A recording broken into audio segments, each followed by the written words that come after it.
Now I would like to bring on board Mr. Chinedu Mogbo. He does a lot of conservation activities in Nigeria, and he will present to us some of the things that he has been doing. Hello, everyone. My name is Chinedu Mogbo, and I work with the Green Fingers Wildlife Conservation Initiative.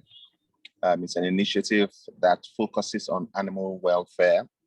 Animal welfare, which includes animals, wild animals that have been taken from wildlife meat markets, bush meat markets, animals that have been caught in human-wildlife conflicts, and we cater to these animals, provide support, education, and sustain them for a good part of their lives. And we also look out for possible locations where these animals can actually go back and be well protected in these areas. So that's basically what we do, and that's where that's the Green Fingers Wildlife Initiative. So today, I think it's great to be part of this meeting talking about animal welfare. I know we've been talking about quite a few things regarding to some of the domestic animals, but I'm coming from the wild animal space. I'm representing the wild animals here today. So today we just want to look at some of the issues surrounding conservation here in Nigeria. Now, I'm sure it's something we're not very, especially those Nigerians here, or even people who are outside Nigeria. You would know wildlife conservation is not one of the major highlights or one of the most important things considered here in Nigeria as important, because a lot of people don't feel that Nigeria should focus on its wildlife, and rather we are focusing on other aspects such as oil production, and now we are going into large-scale farming. But wildlife has been relegated to the background. But unfortunately, there is so much damage that's been done in that space that by the time we are coming back to that space, we might not even find anything to present as the Nigerian wildlife. And we're going to talk about a few things. So today, I just have about 20 minutes. So I'll just be talking about the problems and some strategies. So what are the problems we currently are facing right now?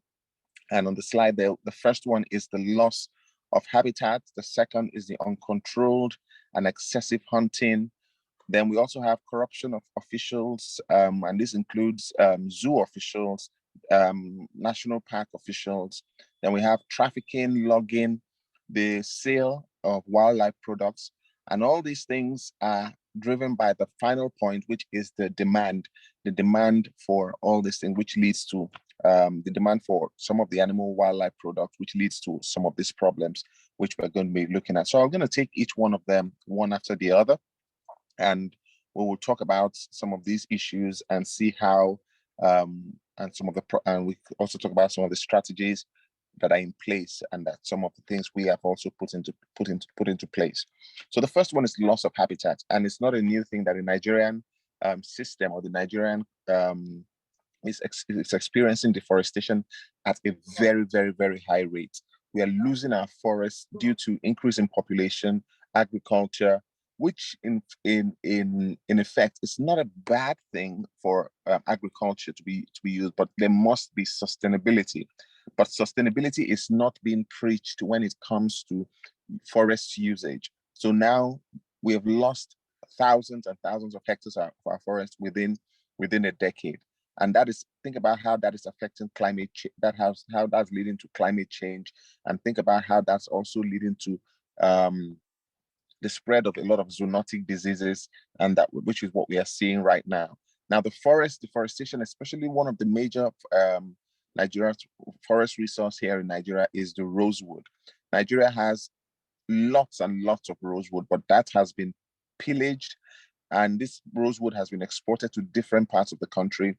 It is also part of the international, it also drives the international demand, international trafficking of the Nigerian resource, and that is rosewood there. Now, if you get into certain parts of Nigeria, especially parts within the middle belt and in the north, you will find out that the rosewood has been cut has been cut, and is even you have them spread across the roads all the way down to Calabar, where you see that our rosewood is being cut and is being exported to other countries. Now, this also is posing a major issue for the animals that live within this forest. The loss of forest definitely is tantamount to loss of biodiversity, and we are losing our biodiversity at an alarming rate. The next thing I'm going to be looking at is the excessive hunting. Now, there's no doubt where um, a hunter goes into the forest, rather than killing an animal which will just sustain him and his family, maybe for a short given time. He kills every animal he sees in sight. He feels that he's going to I'm going to sell this animal. But remember that these hunters don't even have a proper means of storing these animals. So these animals are hung on the roadside. Many of them will decay there, and basically that leads to wastage also. So you see, there's no the sustainability is actually very, very, very, very, very low. So you see animals that are actually threatened, which is basically either vulnerable, endangered, or critically endangered on the IUCN. And the IUCN stands for the International Union of Conservation of Nature. And in that picture there, you can see a pangolin there. A pangolin is an endangered species. We have some other species there, like you have the giant cane rat. I can see the civet, and you can see the gannets also. The civets and gannets and the cane rat are of least concern, but the pangolin is an endangered species, and that in itself is driving the extinction of such a species here in Nigeria. When we started our work, we used to see pangolins. I mean, they used to bring. There's a wet market close to where we work, where I used to see pangolins being piled up in its numbers, huge numbers of pangolins piled up. And as of then, I had no idea of what the animal really was. Um, Not until a few years down the line, I now started discovering that that animal is the pangolin, and that animal is actually being threatened and about to be extinct.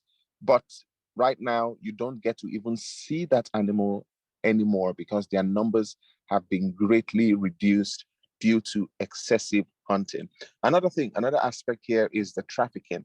Now, the trafficking basically refers to the export or the transit of animals or animal products from one country to another. Now, pangolin scales are one of the topmost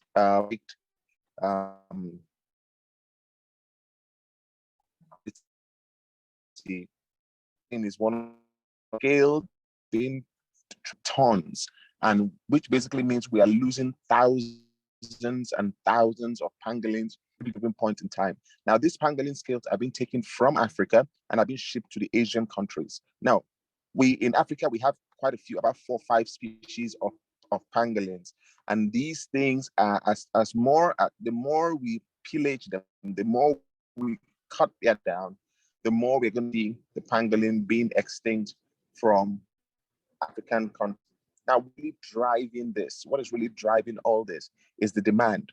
We find out that these markets are still in existence. These markets that sell bushmeat, the markets that sell the ivory, these markets are littered all across our major cities. Then people go there and patronize, buy this. Now, the thing we stand is even that these animals, this demand even continues, even whether there's an outbreak or not.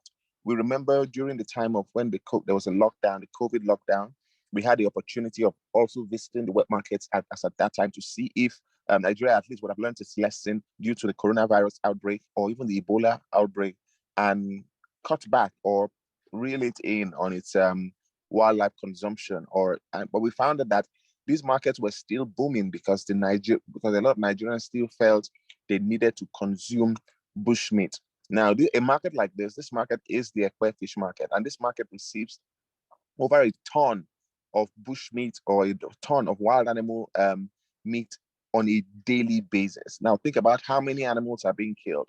We are looking at duikers. We are looking at endangered species of monkeys. We are seeing monkeys that are only found here in Nigeria and no other part of the world being killed and are being sold for food. Now, what we've discovered during the course of our work is that there is no animal that is off the table. We've seen that Nigerians will eat everything and anything that moves.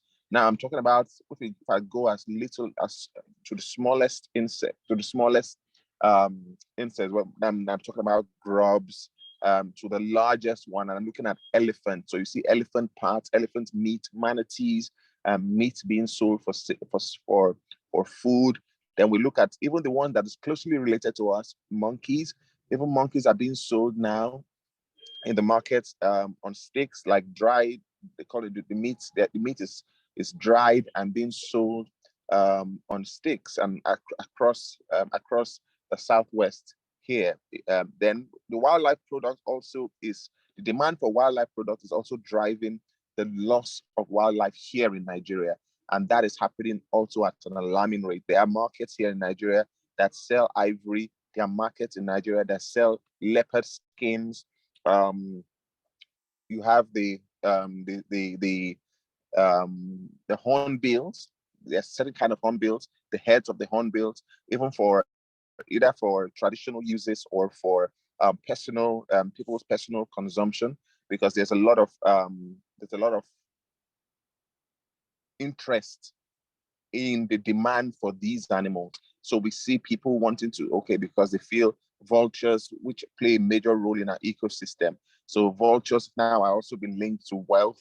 Vultures have also been linked to certain spiritual powers. So people go and demand for vulture, dried vultures, dead vultures, the heads of vultures, the foot of vultures.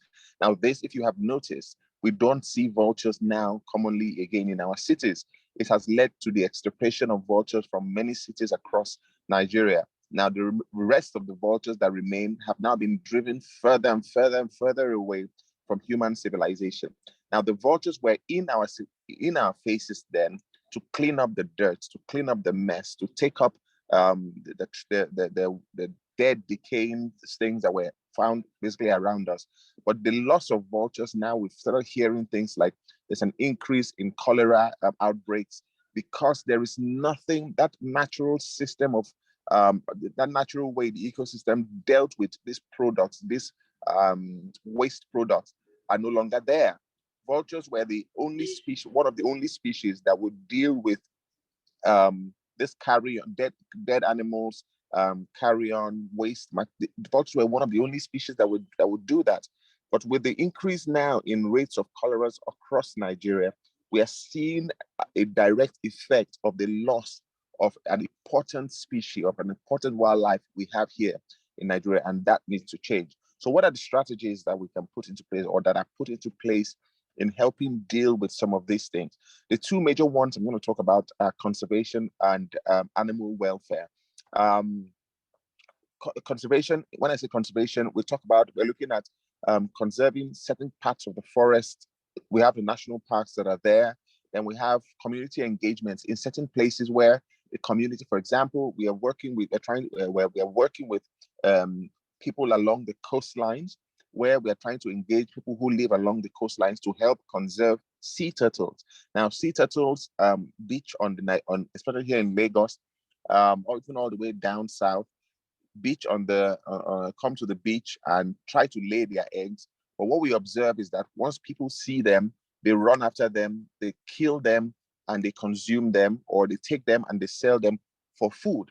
And they also known that the oils from the shells of the sea turtles are known to cure cough medicine, or act as a cough medicine. So any sea turtles that beach or that beaches is will be killed, the eggs will be harvested, and even the hatchlings are also taken and are used even for food.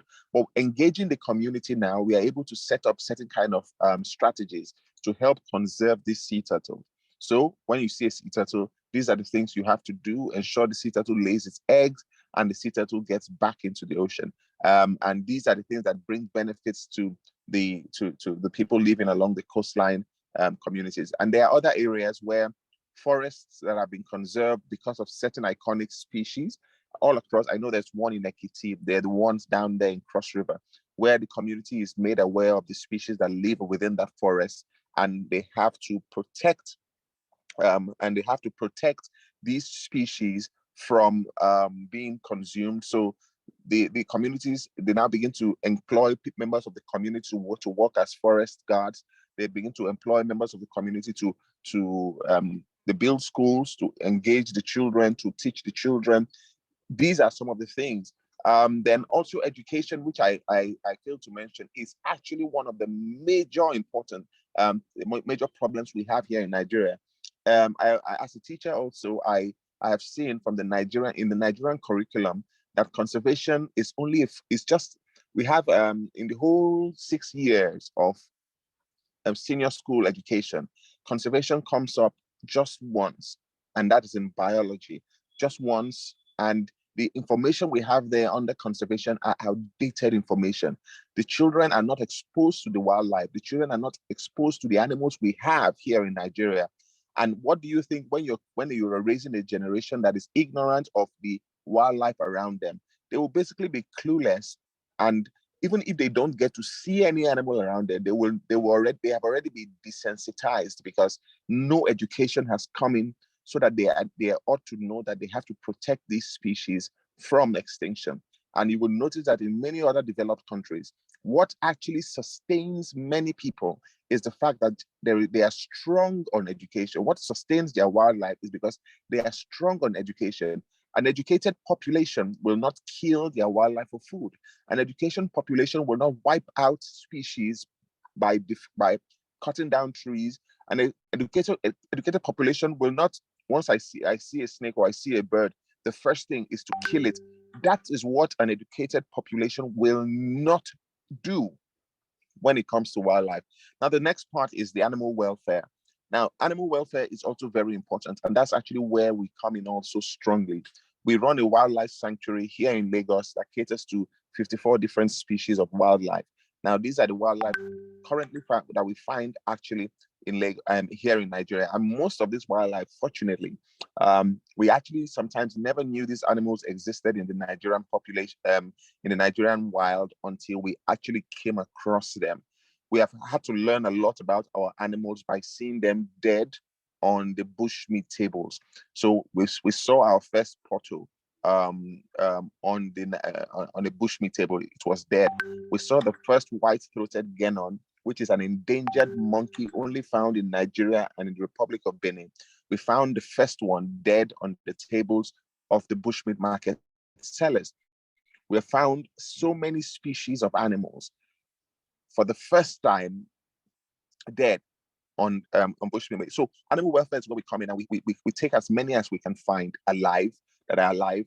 We take as many and we give them a home in the sanctuary, and we have to cater for them, provide for them, and ensure that they are sustained throughout their life. Some of them are badly damaged. Some of them have injuries that have to be sutured, that we have to put them back together. Some of them come with broken parts of broken limbs.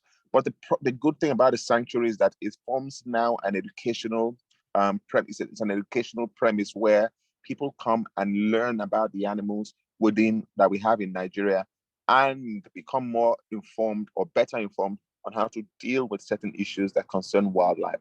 Now, the zoos we have in Nigeria are nothing to write home about.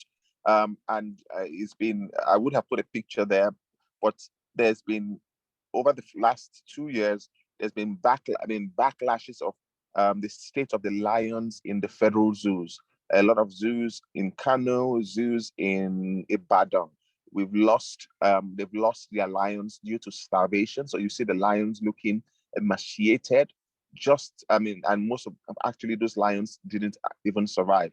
Those lions were lost. And that's not only referring to the lions. There are other animals, other iconic species that we have lost due to negligence in these zoos. So the zoos that ought to be taking care of welfare of these animals end up not doing that, not doing their work properly, and we are losing the animals also. Sanctuaries, there are not many sanctuaries we have here in Nigeria. Very, very few, and they are scattered in far away places. We have one here in Lagos. I know of one in Calabar. And frankly, those are the two major sanctuaries, wildlife sanctuaries that I know of. Wildlife hospitals, also another major problem. We lack wildlife veterinarians here in Nigeria. I know of only a few of them, but many of our students who study veterinary medicine have zero clue on anything that has to do with wildlife. So they are mostly dealing with pets basically at home, but the knowledge of wildlife medicine, it's actually out. But these are the things we need to put into place. Then more research needs to go into this. We need to put in a lot of researching about the type of animals we have here in Nigeria. Now, these are the strategies. These are the ways we can help. These are the ways we can contribute and ensure that the wildlife of Nigeria is better placed and is actually taken to the level where it ought to be. I mean, in comparison with Nigeria and other African countries, even within the West, Nigeria has a large number of flora and fauna, which we also need to conserve. But sadly, we have lost some of our iconic species. We used to have giraffes. We don't have giraffes anymore in Nigeria. The rhinos also have been extirpated also from Nigeria. These were some of the species that we used to have far back in the 1900s. But I hope with some of these few things I've talked about, you're able to get an understanding or a better picture of the situation of conservation here in Nigeria. Thank you very much. Thank you so much, Mr. Chinedu Mogbo, for the wonderful work that you are doing in your sanctuary, helping in the conservation of wildlife species. Actually, I came across Chinedu on LinkedIn, and I used to see the way he shows passion about the animals, playing with the pangolin, even with snakes. When it comes to snakes, just count me out, because the first thing that comes to my mind is that all snakes are poisonous. I don't know how to differentiate. So of course, for safety reason, if I have the opportunity, I would either run away or kill the snake. But it's good learning from you. And there are some questions from you in the chat box because of time. There's a question from Barnabas. He has two questions. These animals are really suffering as a result of demands and trafficking. His question is, how can we solve this problem? Bushmeat, we all know it's a delicacy. We love eating the meat. So how can we stop this attitude or this culture of hunting down bushmeat, and which of course is causing a decline in the wildlife species? Okay, the first question, which from what you've said, how can we solve the problem? Now, one of the major things, is the issue of wildlife conservation is not for just one individual or even a group of individuals to solve. It is a country problem. It's a nationwide problem, and it has to start from the top. You mean the government? There must be policies in place. Even the policies that are in place, they must be enforced to ensure that something is happening, and let everyone know that something is happening when it comes to conservation, wildlife conservation. Some countries have it wonderfully well, have done it perfectly well. Like some countries where you see that, you touch any animal, you would pay for it. You will bear you will really bear the cost of that harming or hurting an animal. There was just a small incident. There was a small incident where a football player kicked a cat. He kicked the cat, and he was fined over £20,000. And all the people who had signed him up for one endorsement or the other had to drop him, because animal welfare, and this is a cat I'm talking about, because animal welfare is considered top priority in this country. So it has to start from the top. Then by the time it starts from the top, you will find out that it gets into the education. By the time it gets into education, everyone is sensitized. People are made to be aware, oh, this is an issue, this is a problem. So, and that's basically how we can deal with conservation as a whole. But looking now at the issue of bushmeat, there's always a debate when you talk about conservationists, and so not all conservationists are vegans or vegetarians. And not all conservationists will push for the fact that you're not expected to eat any meat whatsoever. Now, in Nigeria, we have a culture, and that culture is something we cannot take away from Nigerians. Consumption of bushmeat has been one of the oldest things that has been in Nigeria, even far back, way before independence. Nigerians have been consuming bushmeat. So we don't preach zero bushmeat, don't sell bushmeat. A lot of animals, and you see, that's why we have this data, we have this information. According to IUCN, there are animals that are regarded as least concern. Now, an animal regarded as least concern means that that animal's population is so large that no matter what anybody does, it doesn't reduce their numbers, which means they are there. And for those animals, for example, pangolins, pangolin is not one of them, but you have greater cane rat, you have the duikers, but even the duikers right now, because in Nigeria, we really don't have that much data to know how much of duikers are left in the forest or in the wild. We can't be very sure. And that's one of the reasons conservation research really needs to go into this, because we are looking for, we need to get that data to be able to work with. But animals that are of least concern, which you can grow, people can grow these animals, you can grow cane rats, consume as you want. Sorry. But these animals that are endangered, like the pangolins, like manatees, like some endangered species of monkeys, they should not be touched. They should be off the table. These other animals, we can have a sustainable means of consuming them, so that no matter what we consume, we still have a lot of them back in the forest. But Nigeria, a lot of Nigerians only think about now. I must eat it now.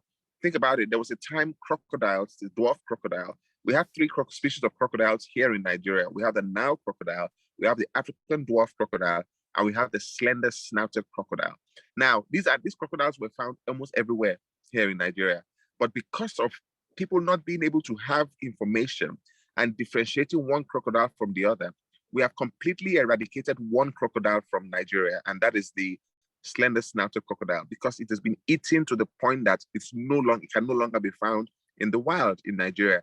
Now, the second one is now the dwarf crocodile, which is the smallest species of crocodile.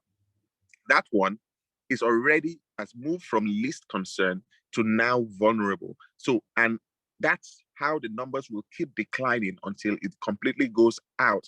But we need to understand, and we need to make proactive decisions so that we don't lose our species, because they are important. They protect the ecosystem, and in turn, they protect our very lives too.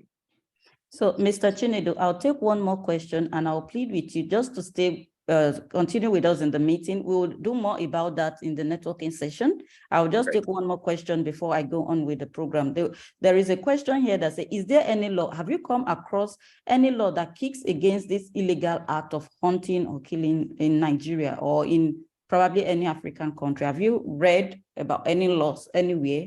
And if it exists, then maybe it's an issue of implementation. So what do you think about that? Oh, yes.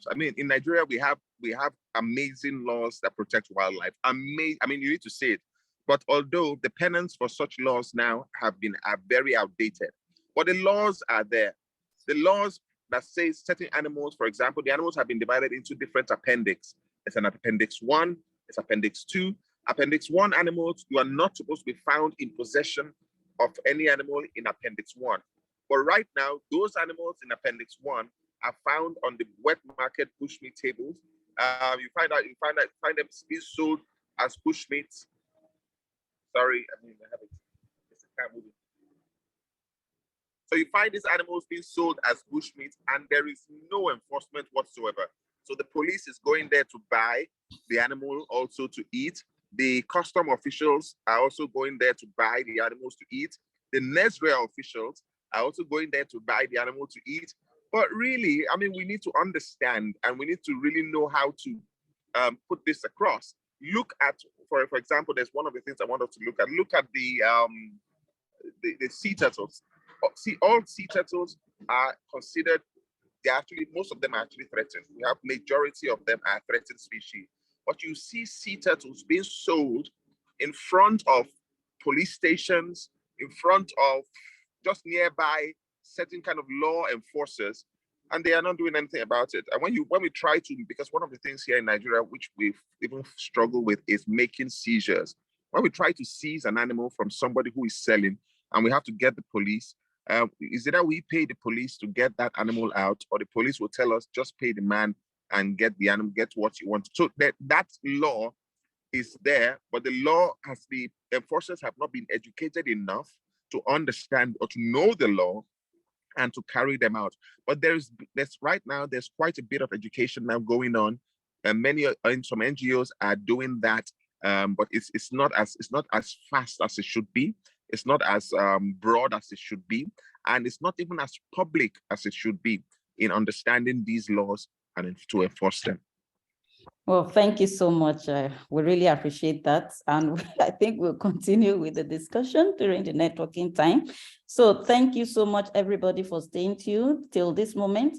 And now we have the ISAE Junior Vice President in our midst, in person of Professor Janice Siegford, and she'll be giving us her remark.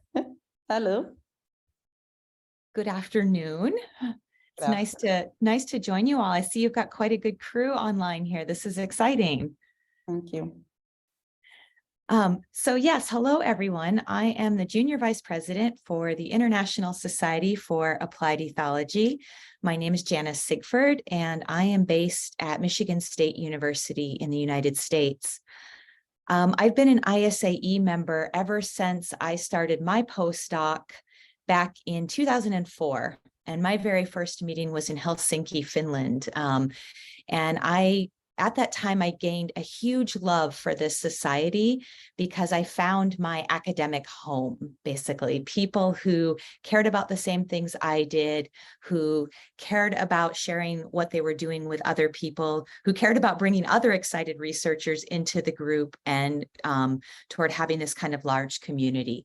So I consider ISAE my 400 closest scientific friends, and I look forward to meeting with them every year in the annual meeting. And I'm really excited to see the growth of regions around the world to truly make the name of our society international around the globe. And it's been very exciting in the last couple of years to see the formal formation of the Africa West Asia region, and to see the growth and the excitement, I would say, in this area of the world. One of the things I'm also privileged to do beyond being the ISAE Junior Vice President is I'm an associate editor for Applied Animal Behavior Science. And I have seen a huge increase in the number of publications coming from the African region on a range of exciting topics, some heritage breeds of chickens, for example, in very traditional settings, to really fundamental behavior and neuroscience types of questions about what animals think and feel. So it's been really exciting to see both differences in terms of how we work with animals in the field based on what happens in your region of the world, but also really amazing fundamental science happening and very exciting contributions from the growing number of African ethologists that I'm super excited about.